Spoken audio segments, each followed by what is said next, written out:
Actualmente, la región de Latinoamérica está compuesta por 20 países, sin embargo no siempre fue así.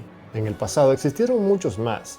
Entre todos los países que tuvieron lugar en Latinoamérica, existieron algunos que por diversas razones duraron muy poco tiempo y que hoy en día ocupan el lugar de los países más desconocidos de la historia latinoamericana.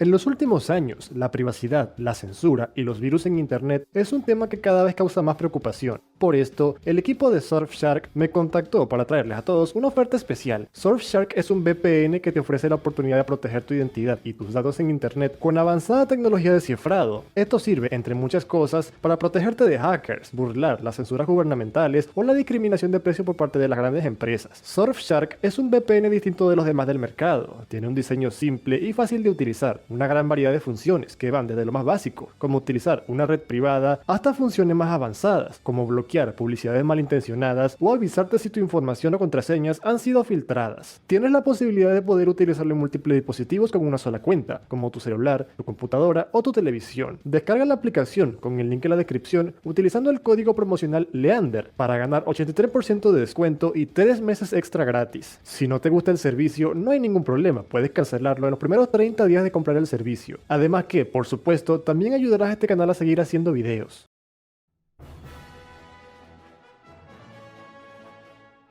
A principios del siglo XIX, Argentina era un país muy inestable. Los políticos de este país no podían ponerse de acuerdo si adoptar un modelo federal o un modelo unitario. Por esta razón, en septiembre de 1820, algunos caudillos argentinos, liderados por el señor de la guerra, Francisco Ramírez, unificaron las provincias de Misiones, Corrientes y Entre Ríos y conformaron la República de Entre Ríos. Esta nueva república no tenía planeado independizarse a largo plazo, sino más bien expandir el modelo federal al resto de Argentina. A pesar de esto, en su corta existencia, logró tener una buena organización interna. Esta república creó su bandera, su escudo, creó sus sellos postales, su moneda, promovió campañas de alfabetización, logró reunir un buen ejército, pequeño pero bien entrenado, e incluso llegó a planificar una invasión a Paraguay. No lo hizo porque durante su corta existencia tuvo constantes conflictos contra los brasileños, quienes habían invadido Uruguay y Misiones, y contra el resto de Argentina, que no veía con buenos ojos el proyecto federal entrerriano. Finalmente, en septiembre de 1821, luego de la muerte en combate de Francisco Ramírez, Entre Ríos fue dividido y convertido en provincias de Argentina.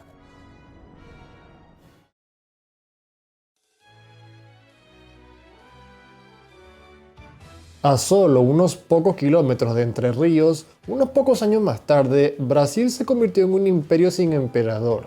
Mientras de que el heredero al trono, Pedro II, cumplía la mayoría de edad, Brasil fue gobernado por una regencia, y muchos liberales, masones y republicanos brasileños aprovecharon esta oportunidad para fragmentar al Brasil. En julio de 1839, el señor de la guerra, David Canavarro, y el aventurero Giuseppe Garibaldi tomaron el control de una parte de la provincia brasileña de Santa Catarina y declararon la independencia como la República Juliana. Esta nueva república intentó organizarse correctamente, llevando a cabo elecciones, nombrando ministros, etc. Pero no tuvo mucha suerte, pues nunca llegaron a controlar todo el territorio de Santa Catarina. Dependían mucho de su república hermana, la República Riograndense, que también estaba intentando independizarse del Brasil, y también porque Brasil era un país con un ejército bastante fuerte y no tuvo muchos problemas para derrotarlos. Solo bastó con que la armada brasileña tomara los principales puertos de la República Juliana para estrangular su economía y que colapsara por sí misma en noviembre de ese mismo año.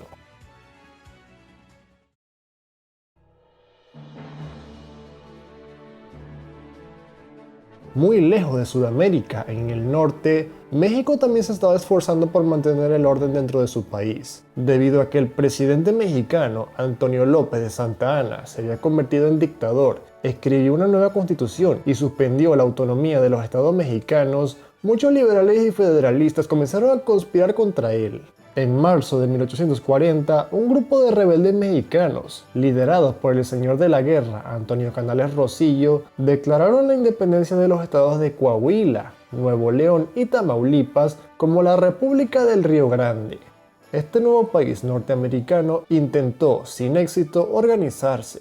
Llegó a crear su propia bandera y su propio escudo, pero no más de ahí, debido a que durante su corta existencia estuvo todo momento en combate contra el ejército mexicano, quien inevitablemente terminó por derrotar a los separatistas. La República del Río Grande fue disuelta en noviembre de ese mismo año.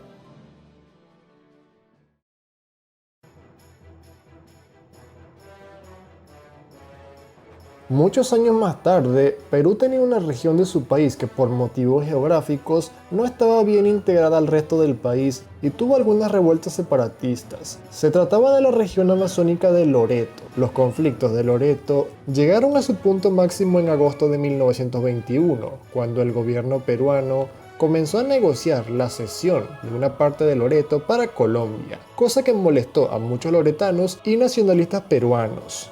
Gracias a esto, un militar peruano llamado Guillermo Cervantes decidió declarar el Estado Federal de Loreto. Muy similar a la República de Entre Ríos, el objetivo de los loretanos no era convertirse en un país independiente a largo plazo, sino más bien expandir el modelo federal al resto del Perú.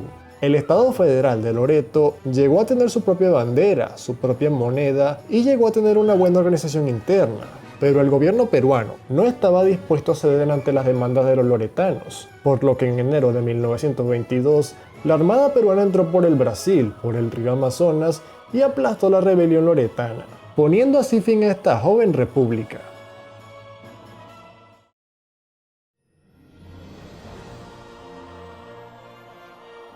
Poco después de la separación de Panamá de Colombia, la joven República Panameña se embarcó en un proyecto para asimilar a las minorías indígenas que todavía quedaban en su territorio, entre ellos al pueblo Guna o Tule. Sin embargo, el gobierno panameño terminó tomando medidas hostiles contra este pueblo, prohibiendo muchas de sus costumbres y tradiciones. Gracias a esto, en febrero de 1925, el pueblo Guna decidió rebelarse contra el gobierno panameño.